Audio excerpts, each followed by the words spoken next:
Social media యుగంలో YouTube ద్వారా లక్షలాది మంది ప్రేక్షకుల అభిమానాన్ని సంపాదించడం ఒక ఎత్తు అయితే, అదే వేదికపై వివాదాల్లో చిక్కుకోవడం మరో ఎత్తుగా నిలుస్తుంది.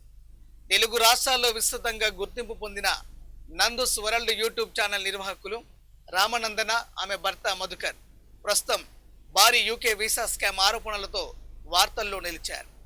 వందలాది మంది వద్ద కోట్ల రూపాయలు వసూలు చేసి మోసానికి పాల్పడ్డారంటూ వస్తున్న ఆరోపణలు సోషల్ మీడియాలో తీవ్ర చర్చకు దారితీశాయి.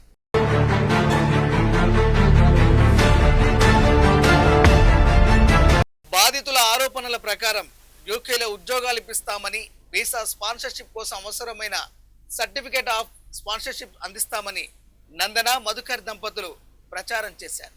సోషల్ మీడియా ద్వారా తమపై ఏర్పడిన నమ్మకాన్ని ఉపయోగించుకుని ఒక్కొక్కరి నుంచి దాదాపు 15 లక్షల రూపాయల నుంచి 20 లక్షల రూపాయల వరకు వసూలు చేసినట్లు బాధితులు చెబుతున్నారు.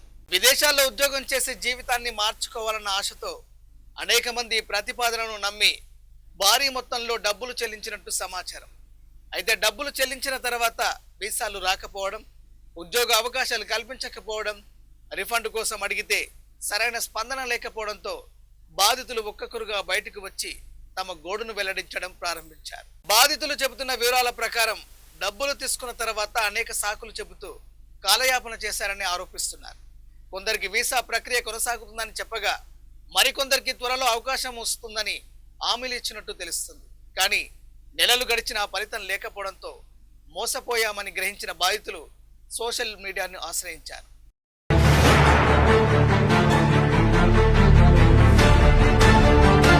కొంతమంది తమ ఆర్థిక పరిస్థితిని మెరుగుపరుచుకోవాలనే ఆశతో అప్పులు చేసి డబ్బులు చెల్లించగా, ఇప్పుడు అప్పుల భారం, మానసిక ఒత్తిడితో ఇబ్బందులు పడుతున్నామని చెబుతున్నారు. ఈ వివాదం సోషల్ మీడియా ఆరోపణలకే పరిమితం కాకుండా పోలీసు కేసుల దాకా వెళ్ళింది. ఎన్టీఆర్ జిల్లా కొత్తూరుకు చెందిన శివ అనే వ్యక్తి ఇచ్చిన ఫిర్యాదు మేరకు గత ఏడాది కేసు నమోదైనట్లు సమాచారం. తాజాగా మరికొంతమంది బాధితులు కూడా పోలీసులను ఆశ్రయించడంతో ఈ వ్యవహారం మరింత ప్రాధాన్యం సంతరించుకుంది.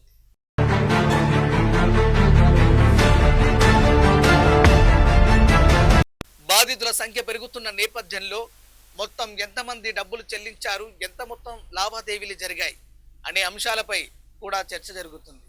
కొందరి అంచనాల ప్రకారం ఈ వ్యవహారం కోట్ల రూపాయల స్థాయిలో ఉండొచ్చని చెబుతున్నారు. అయితే దీనిపై అధికారికంగా దర్యాప్తు సంస్థలు తుది నిర్ధారణ చేయాల్సి ఉంది. ఇదిలా ఉండగా యూట్యూబర్ నందన ఈ ఆరోపణలు పూర్తిగా ఖండించారు.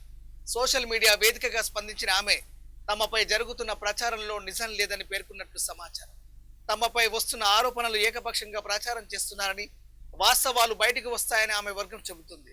దీంతో ప్రస్తుతం ఈ వ్యవహారంలో ఒకవైపు బాధితుల ఆరోపణలు, మరోవైపు యూట్యూబర్ వివరణ మధ్య నిజాలపై చర్చ కొనసాగుతుంది.